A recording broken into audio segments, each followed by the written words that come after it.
सेने म्हणजे नेहमीच राजसाहेबांची शिकवण आहे। आमच्या महाराष्ट्र नवनिर्माण सेनेच्या सर्व पदाधिकारी विभागाध्यक्षापासून गटाध्यक्षापर्यंत शाखाध्यक्ष उपशाखाध्यक्ष सगळे इथे जमा आहेत आणि नेहमीच असं नाही आहे की आज इथे खड्डा दिसलाय।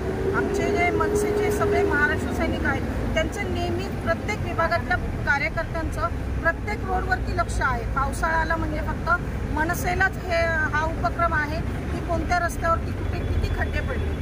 आणि आता इथे माझे सहकारी आहेत जगदीश खांडेकर आहेत रवी गवस साहेब यांनी खूप दिवसापासून अत्यंत बारकाईने प्रत्येक खड्डा कुठे आहे आणि इथे PW वाल्यांना कसं बोलवून घ्यायचं आणि प्रयत्न करून खड्डे भरून लोकांना चांगला रस्ता कसा देता येईल याच्याकडे त्यांचा प्रयत्न असतो।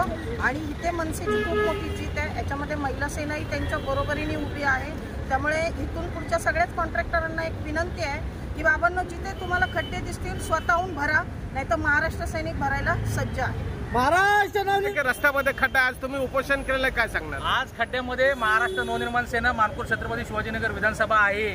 खड्ड्यामध्ये आम्ही बसलो होतो। आता त्यांनी आम्हाला आश्वासन दिलं की आम्ही त्या अधिकाऱ्यांवरती पण कारवाई करू, कॉन्ट्रॅक्टरवरती पण कारवाई करू आणि आताच्या आता कामाला सुरुवात करू। हा विजय महाराष्ट्र नवनिर्माण सेनेचा आहे, मानपूर छत्रपती शिवाजीनगर विधानसभेचा आहे, एवढं नक्की सांगेन तुम्हाला। अधिकाऱ्यांनी तुम्हाला काय आश्वासन दिलेलं आहे? अधिकाऱ्यांना आम्ही सांगितलं होतं, अधिकाऱ्यांवर जे कनिष्ठ अधिकारी आहेत हे लोक ऐकत नाहीत। आपले प्रतिनिधी आपले कार्यकर्ते फोन करतात त्यावेळेला हलगर्जीपणा करतात। रात्री आम्ही या ठिकाणी जात असताना एवढ्या मोठ्या खड्ड्यात टायर गेल्यानंतर बघितले नक्की आहे काय खड्डा, काय खड्ड्याचा बाप आहे।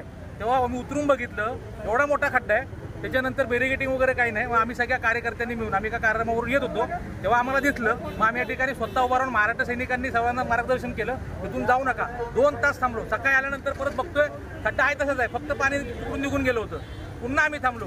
मग अधिकाऱ्यांकडून उत्तर भेटलं नाही म्हणून जोपर्यंत डेप्युटी येत नाही अधिकारी येत नाही तोपर्यंत आम्ही खड्ड्यातून उठणार नाही। तेव्हा ते आले, त्यांनी आश्वासन दिले, कामाला तुम्ही बघत असाल सुरुवात आता होते।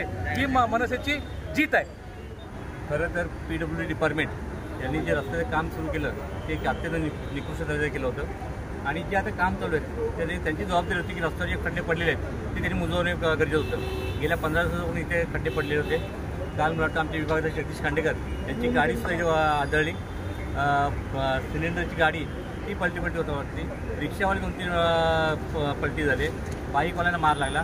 एवढं होऊनसुद्धा PW डिपार्टमेंट किंवा त्या माणसांच्या या समस्येकडे लक्ष देत नसल्यामुळे जगदीश खांडेकर आणि शिवाजीनगर विधानसभा मनसेच्या वतीने हे आंदोलन केलं झालं। साहेब फक्त मनसेच रस्त्यावर उतरतात, बाकीचे पक्ष कोण उतरत नाही, जनहितासाठी काय सांगणार? आज ही समस्या आणि हे खड्डे याचा त्रास सर्वसामान्य जनतेला सर्वांना आहे। सर्व पक्षांच्या लोकांना खड्डे येते, परंतु फक्त आणि फक्त मनसेचे कार्यकर्ते या आवाज उचलतात। राजसाहेबांची शिकवण आहे, इथे अन्याय दिसेल तिथे लाथ मारली पाहिजे आणि आम्हाला शिकवण राजसाहेब